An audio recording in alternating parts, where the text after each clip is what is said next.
Welcome to the Woman Up podcast. My name is Natasha and I'm your host. Today we have Marisa Murray, CEO of Leaderley International. She's an author, Tedx Speaker, executive coach. She has more than 2 decades of success in leadership roles in business and technology, a former partner with Accenture and vice president at Bell. Marisa now applies her extensive executive experience to support the leadership development of her clients and their team through consulting, coaching, and speaking services. Marisa, welcome to the Woman Up podcast. Thank you so much, Natasha. Pleasure to be here. Thank you so much for accepting the invitation. You might have like a really busy schedule, but I'm honored that you are with us today. Great. Thanks. Me too. So for people who do not know you, can you please introduce yourself? Sure, absolutely. So my background is engineering initially. I live in Montreal. I'm married and have 2 kids, so that's kind of a little bit of context there. Loved technical things when I was growing up, loved building things, etc. And started on my career in a very technical avenue. And then I did my MBA and I joined Anderson Consulting at the time, which became Accenture. And I loved that work because they're so project based. I got to go to different projects and work with a lot of different clients and worked around the world and had a global team. So that was really fun. And again, it was like sort of solving people's technical problems, transformation problems, business problems, etc. And I don't know when it happened, but at some point I started to realize that it's not the technology that often gets in the way of things being a success. There's this thing called people and influence and leadership and how to collaborate and how do you extract the collective intelligence of all the people that are necessary to move this thing forward. And so over time, I started to realize the importance of this idea of leadership and how it actually became super critical. And I guess I kind of navigated towards that as in advancing positions. I had some amazing executive coaches. I had some amazing leadership development opportunities. But I never really thought of myself as potentially a future, leadership guru. I always kind of wanted things to be kind of more precise. And, there's an unpredictability about our human behavior that was that was a little bit intimidating.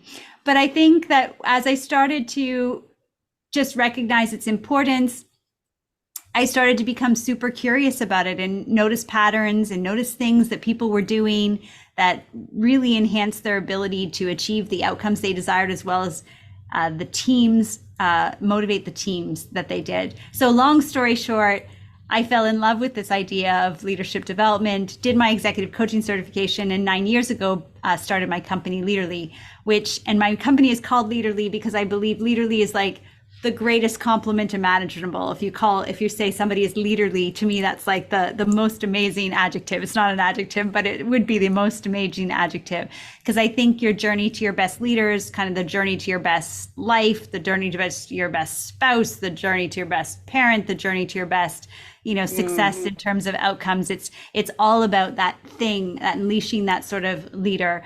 And I think about content development in 3 buckets: leading self, leading others, and leading change. And all 3 of them kind of take very, very specific skill sets and ways of showing up in the world. So that's a little bit about me. What is it that you do not do? My gosh. That's very impressive. There's lots that I don't do, and not everything that I do perfectly well. I mean, it's interesting on another thing that I never would have imagined is writing books. So I started writing mostly because I was trying to figure this thing out. So my first book is called Work Smart. I wrote it just approximately 2.5 years after I started really working full time as an executive coach. And what I was trying to do in that book was create the formula. Like it's a very formulatic book. There's like 9 areas and like 50 tips. And it's like, for me, it's like the things that my clients just needed to get right, that we were working on the most often. And so that book was like about organizing it into a structure because it was still very vague. And then my second book was was because I wanted to elaborate on this idea of iteration as a leadership strategy. And that's what my TED Talk's about. But my TED Talk's only 14 minutes. So I wanted it's a much longer version of my TED Talk, my book, Iterate. But that's this idea of, we have to, as leaders, be able to not just, there's kind of two modalities that most people operate in, right? This reactive state or this proactive state. And we all like being proactive, right? We like having a plan and executing against that plan and things unfolding. And we don't really like being reactive, but the reality is we have to be reactive on a regular basis because things happen and we have to respond to them, and there's urgencies and all that kind of stuff. But I didn't like this oscillation between those two modes, because in this world of rapid change, what is happening over time is we're becoming more and more reactive because we can't kind of grasp the future. It's changing too quickly. So gone are the days of 3 to 5 year plans, right? Now it's kind of like, what's imminently happening now? What are the trends that are happening now? And what I was feeling was there's this shift of people becoming too reactive, and that's a very stressful place to be. So I invented this word called Iteractive, which is basically just this way of iterating through. So it's kind of like this happy world of, we don't have to get it perfect, but we can kind of calmly iterate our way through with what we know now, and then just allow the flow of change to influence us and kind of befriend the pace at which it's coming at us. And so that was my second book. And then I just published my third book, Blind Spots. Congratulations. Oh, thanks. And Blind Spots is about the 7 key blind spots that I see my clients unpacking during our coaching programs, and the breakthroughs that come. So there's kind of like your blind spot is your breakthrough. For many leaders that I work with that are very senior, they're very, very good. There's like 66 leadership skills that I track. They're very, very good at 66 is a crazy number to try to master, but they're very good at almost all 66 of them. Where there's nuances and is where there's blind spots, where there's self-awareness gaps. So there's others awareness gaps. I was talking about others awareness because it's actually others awareness is as important as self-awareness, right? Just sort of really understanding our impact on others. And I was finding, again, patterns of the same kind of things that plague leaders, that create blind spots for them that they can't address. And then when they are uncovering them, they have an opportunity to unleash a lot of their strengths to get to their next level of leadership. So that book that just released is 7 blind spot areas and 21 kind of champion heroes journey stories of clients, what they found in terms of identifying their blind spots and how they overcame them. So that's inspiring. I'm gonna get those books. Are they on Amazon? Yeah, all of them are on Amazon. Yeah, absolutely. Great. We'll be sharing those links in the description later on. What is your definition of leadership? Because it could be like a big umbrella, but how do you view and what's your perspective on leadership? Yeah, well, I think that for me, it's actually very attuned to the self-actualization journey, the growth journey as humans. There's this beautiful, I used to kind of fight, I think when we're young, we kind of fight the arc of life. We want to be smarter, faster. We want to be more successful, faster. We don't kind of understand this idea of wisdom and unfolding and experience. We're impatient in terms of all these things. But there's this beautiful arc of life that sort of, I think, that gives you the right amount of what you can handle. Now, some people get more than they can handle early due to many adverse circumstances, but somehow there's a fortitude that shows up for whatever shows up for you in life. And that fortitude, to me, is leadership is really being able to harness, like activate, harness, and direct that fortitude at will. And that's not something that I think people really teach us, right? Right. How do you foster effective communications within your team, and how do you inspire them and motivate your team? Yeah, maybe not you, but in generally speaking. Absolutely. Well, for me, my coaching certification was was kind of an awakening for me, because I came from a consulting background, which is a very tell energy, right? Like, here are the tips. I still have an advice monster in me, right? Where I just have lots of opinions on what I think the right course and path is for people, right? I mean, it comes from a good place, right? It comes from a place of wanting to help and just sort of trying to help. Someone's in pain and you want to solve their problem, and you kind of give them a laundry list of all these things that they should try or think about. And so that advice monster is actually has limited effectiveness when it comes to motivating another person and activating another person. Because if you can imagine, you're basically throwing a whole bunch of options at someone instead of helping them discover what they naturally want to do, what they're excited to do, what their skills, how they themselves, what are their fortitudes, right? And how do they want to tap into them, and what journey are they on?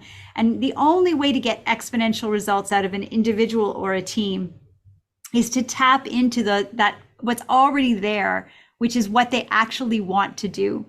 And so my coaching certification was really super helpful, because I had to kind of swing the pendulum so far to not telling people what I think they should do, but to really be asking powerful questions for them to help discover the clarity of what they actually already know that they want to do. And that's kind of messed up. And I teach teams. In fact, yesterday I was in New York doing a workshop with a leadership team, and I was teaching them how to activate a coaching circle between each other. And it was just so funny to watch how counterintuitive this can be, right? Because somebody asks for help. They're like, I want to be coached on, and they give a topic. And and you have all kinds of ideas in your head from your past experience about what they should do, but you have to park all of that and instead help them discover what they really want and think about this. And when you do that, what you do is you tap into not just their motivation to move forward, because people are only going to do what they really buy into and want to do, but then their unique skills that they're going to bring to it. So you get kind of that will and skill coming together, which creates exponential performance from the individual. So that would mean your values has to die as a leader and put their values and their desire in the forefront. Absolutely. Absolutely. And so there's sometimes, people will get a little bit attached to their own values. And as if they're the best values. And they're not the best values. There's hundreds of great values. They're just the ones that are your favorite right now. Right. And so sometimes clients will come to me and they'll be like, there's a values conflict because I need them to be reliable. Reliability is an amazing value. It's an amazing value. In fact, reliability is really critical to trust. So I understand when somebody feels like someone is not being reliable, then that can create a lot of conflict for a leader, right? And depending on the context, that might be a fit problem. That might be a culture fit. It might just be impossible for that person to be successful in the context of their role without having a stronger, without exhibiting a stronger value of reliability. But that same person might be hyper creative and innovative. And so that might be just the value that they're wearing every day, right? Because they just sort of feel motivated to express their innovation and their creativity. And that's just the mode that they're in. And it doesn't even mean that it's going to be the mode they're in forever. It just means it's in the mode. It's kind of like imagining that you're a funky flower, species of flowers that can sort of bloom different color flowers. I don't even know if that exists. Maybe it does. But we know. But it's just kind of that thing. I think as people, we are blooming different versions of ourselves on an ongoing basis, and sometimes that just version of self needs to express itself. Right. And so what I talk to leaders about is, what values are they exhibiting just naturally? Because that's where they have energy, and that's where they have that's where they're going to do their best work. And can you harness that? Can you help shift and organize their roles such that they can express that? Or is it just impossible for you to adjust the role, and then, and that's kind of sad. But generally what happens is, as soon as the person starts to kind of appreciate that is an equally pretty flower, it's like you're a rose and I'm a tulip, like there's, they're both cool, Exactly.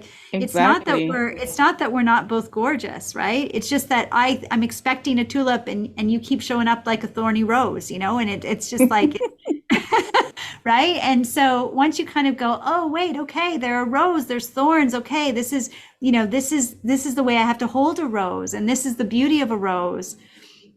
And can I, set myself up to appreciate that rose and set the organization up to benefit from that rose? What strategies do you employ to build a strong team culture?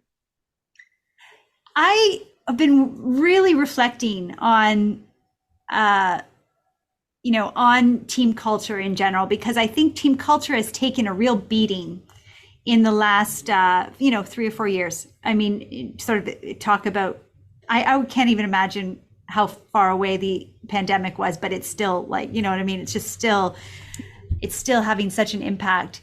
And so team cultures really sort of took a beating because it was underinvested in, and it was challenged, and it was, all kinds of different things sort of happened. And I don't think it's reconstituted itself fully at this stage. And so I'm thinking about that a lot. I think the biggest thing that I'm working on right now with my clients is to reignite their shared purpose, their shared objective. Because I feel like even that has gotten a little bit lost in terms of like, what is this?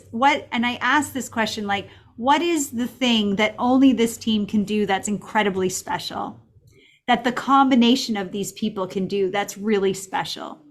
Because I think we moved into much more of an individual contribution kind of structure area. And because we had to kind of have remote work, right? So we had to organize things in a more segregated way, and we're working more separately. And some of the glue has kind of come apart. And so to reignite the glue, first we got to be like, what could be cool about the fact that we are all sort of in this little hub?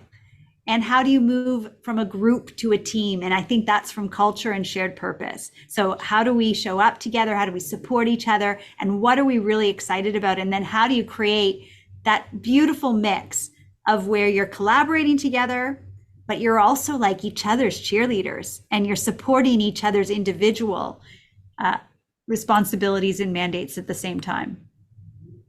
I love that.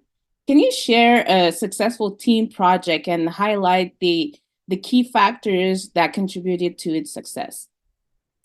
Yeah, absolutely. I had the privilege of sort of being with a company during a leadership transition. So they were changing CEOs, and it was disruptive because the former CEO had been there 15 years maybe, and was like really embedded and really important in the culture. And the new CEO came in, and the new CEO was,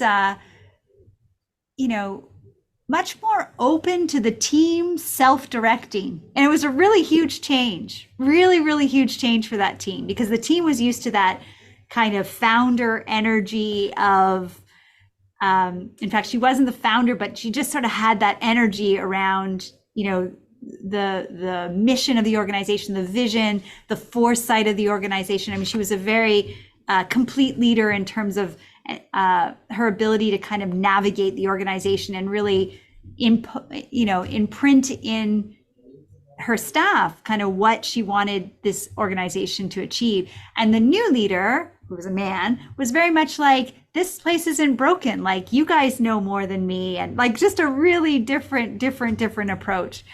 And what I watched during that was the team actually just come alive in terms of contributing stuff, that ideas that they had that kind of didn't resonate a few years ago, but now were maybe worth another shot. And there was just sort of all of this, despite the fact that they had an incredible experience with this other leader, there was this new kind of possibility for them in terms of creating the future. And so I think what enabled that was just courage and trust, right? To be able to kind of like courage to let yourself be a bit different, courage to try some things, courage to express yourself in a way that like people haven't even seen you express. Sometimes we we get stuck in our own habits, right? Like we're this person at work and we don't really go out of this boundary.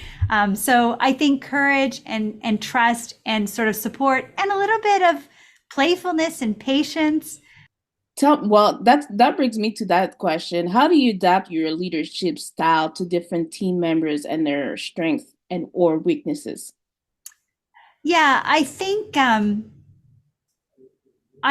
part of my coaching programs, I always do these things called stakeholder interviews where I interview a number of key people and I talk to them a little bit about impact. So I like to talk in my blind spot as I talk about impact and intention as two separate things. So a leader goes into work with an intention. They have intention to, lead their team, to drive outcomes. And we're all very focused on our intention. That's all our brain sees. Our brain sees our intention, right? But then we have our impact. And our impact we can't see. Our impact lives in the experience of the other person, right? And so we're blind to our impact and people are blind to our intention. They can guess at our intention, but all they really feel is our impact. And so we're kind of like, it's like the blind leading the blind. Right. A little bit, right? And so what I think is really important when we talk about leadership adaptation is the first thing is to get really curious about your impact. And to really understand that there's no way for you to know that. Like I'll ask, like, how do you think that impacted them? And unless there's like a deep pause, I know they're guessing. They're totally guessing. If there's a deep pause, sometimes they can replay things in their mind and notice things they had forgotten. Right. Like they might, all of a sudden they might go, they didn't say anything. But they wouldn't have known that. Do you see what I mean? Unless they take a moment and they almost like replay it in their mind. So sometimes we get hints of an impact. Our body and our observations in our eyes and our ears might have picked something up, but we'll throw it out. We'll throw it out because we're very, very focused on our intention and whether we acted in our intention. So I think that when we're talking about leadership adaptation, the first thing is just like getting really curious about your impact. So noticing and waiting and trying to capture that and asking, how did that impact you? Because the gap between your intention and your impact is where all the blind spots live. So for instance, I might come in with an intention of just really feeling like there's this incredible impact we could make for this client team. And yet, the shape of the workshop that we've done, they haven't bought into. So let's work really hard to reshape it into something that, we think that would work for them. And I'm in my intention, which is to help this team. I'm so positive, but I might be kind of directive. I might not even ask people how their day is so far. I might not say hello, right? Like I might do all these things that are just like bang, bang, bang, bang, bang, right? So here's my intention is to be caring to a leadership team, and I'm being unintentionally uncaring to my team, right? And it's so interesting. So anyway, I guess to answer your question, the first is getting really curious about your impact, asking, noticing, and then it's not about changing your intention. It's about sharing your intention more. Okay, yeah. Because if you make that visible to them, they might understand. If I say to my team, okay, guys, I hope you guys are all doing great. I'm wired. I'm sorry. I'm just wired. I'm so wired because I'm so excited about starting it. And then I think I might be a little bit I might be a little bit crazy for a little bit. Are you guys okay with me being crazy, or is this a bad time for me being crazy? Right? Like you can just sort of share your intention, and then they can kind of tell you right back, okay, like if you're going to be crazy, like 1:00 would be better time for you to be crazy. Like this is, I'm in my focus time right now. Like, you know what I mean? So sharing my intention helps them understand, where I'm at, and then also having them share their needs, right? In terms of honoring my intention. And I, as a leader, need to honor their positive intention. Their positive intention is to finish their focus work and to show up as creative as possible for this brainstorm that I want to do. And so I need to honor that in them as well. So how do you measure your impact? Because unless you ask or you observe, you can't, and even through your observation, you cannot really have a, you can have like glimpse, but you don't really know the measure of your impact. How do you go about that? You really, really have to ask. You have Okay. to ask. And you will, and people will tell you if you say it in a, like what I tell my clients to say all the time is, hey, it's really good to do it right after a meeting or the next day. You say, hey, yesterday we had our team meeting. My intention in that meeting was to do this, this, and this. I'm wondering, like, that's why I chose this approach and this approach and this approach. I'm wondering, what was your impact? Like, how did you receive it? And what did you like about it? And what could I've done more or differently to improve the impact on you? And people will tell you if you Yeah. say it, like, if you say that, they'll just say, like, loved the energy, loved the enthusiasm. I didn't really get to share everything I had in mind. And I think you could have allowed more space for everyone to talk. Maybe just try a little equal voices, or maybe we could have done a little bit of a round table. And I'll be like, that's gold. Like, that is gold. And then I have to say, like, remind me, okay? Like, let's remind ourselves about our best practices so that we can continue to reinforce that and experiment with new ones. Can you share a leadership failure or setback and the lesson that you learned from it? Yeah. So my biggest leadership I like the reaction. Yeah. my biggest leadership failure was, when I left Accenture and I joined Bell. So I left kind of, happy but wanting to change. And I joined Bell because because of all these, opportunities at this new organization. It was a very advanced role. It was a very exciting client base. I felt like I could bring a lot of value. And I also felt that my skills were very, very well matched. But what I didn't see was that I didn't understand what made people tick, how the culture was. I mean, this is an organization that had like 100-year history, right? Like, so I didn't let myself fall in love before I started to adjust or try to change, try to change other people. And that was, I ended up being very unhappy and I ended up leaving. And when I left, I thought they were all wrong. Like, I just thought everyone was wrong. Like, they're not client centric enough. They're not this enough. They're not this. They're not fast. They're not this. Like, I just thought everyone else was wrong. And it was bolstered by not just, probably some arrogance on my part, but also by the recruiting process, right? Like, when they recruited me, they're like, we want you to bring this and this, and we love your background because of this, and we need this. Like, they kind of almost talked me into, to this idea that I was going to come in and, make changes and take them in a direction that they needed to go. So, and I just missed the memo on the fact that, I was the new one in the ecosystem, and the ecosystem was operating. The ecosystem was operating, without me. And when I showed up, my job was to augment the ecosystem, not to try to tear it apart or change it or fight it. And basically, I became ineffective because I hadn't gotten the buy-in, and I hadn't gotten the buy-in because I hadn't just taken a moment to see what was beautiful before I started to try to make changes to it. So that was really, and it's so interesting because I'm telling this story 9 years later. I didn't know that answer to that story. I would not have, a year after, 2 years after, 3 years after, I might have still said, they weren't client centric enough. They were terrible. They were this, they hired me for one thing. They wouldn't let me do it. Like, I could still tell that story, except that I've just learned through my coaching work that, intention versus impact is real. Blind spots are real. The only way to get the outcomes that you want is through harnessing the collective intelligence of the ecosystem. Like, so much of it is about human connection and trust, and also helping people move towards what they want in their lives, because that's ultimately where you're going to get the best effort and the best commitment and the best ideas. I'm loving that. So that means there must be a level of empathy in any leadership or Absolutely. position.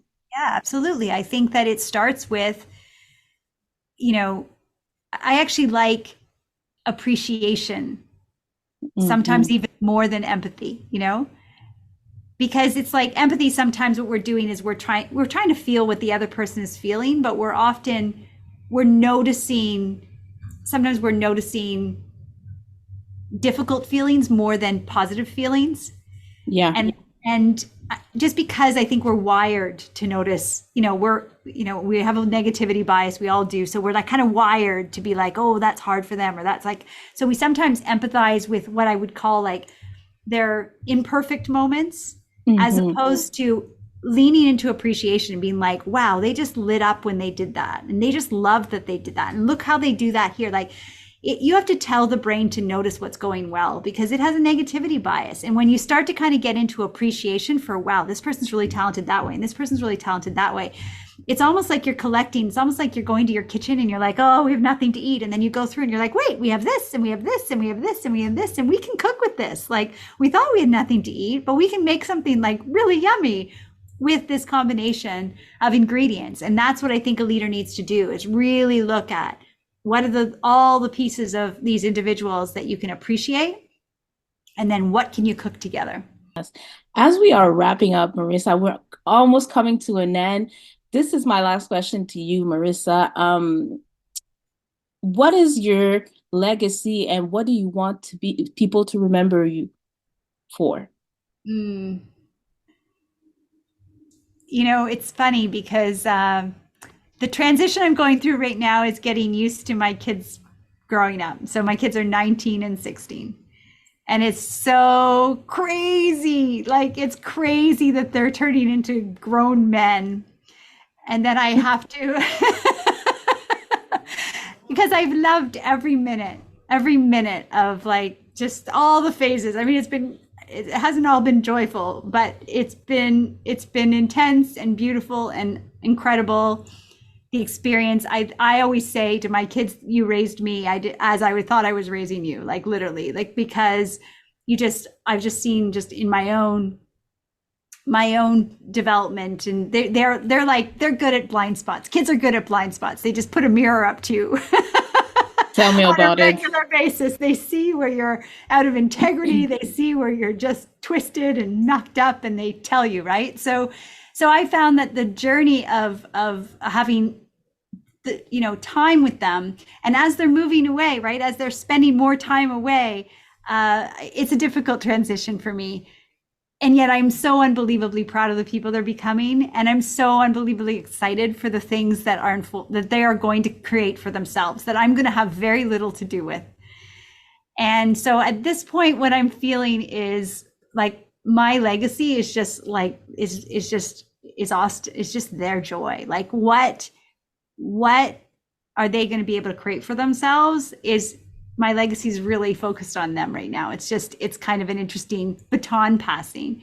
I think if I added to that professionally, there's nothing that makes me more proud than, my clients that, admit to struggle, ask for help, implement changes, try things, and triumph on the other side of it. And I get to see that over and over and over again. And so that, when I was putting together the book Blind Spots and I was trying to decide the case studies, the fact that I had 21 real life people that had what I would consider to be massive transformations was pretty exciting as a legacy.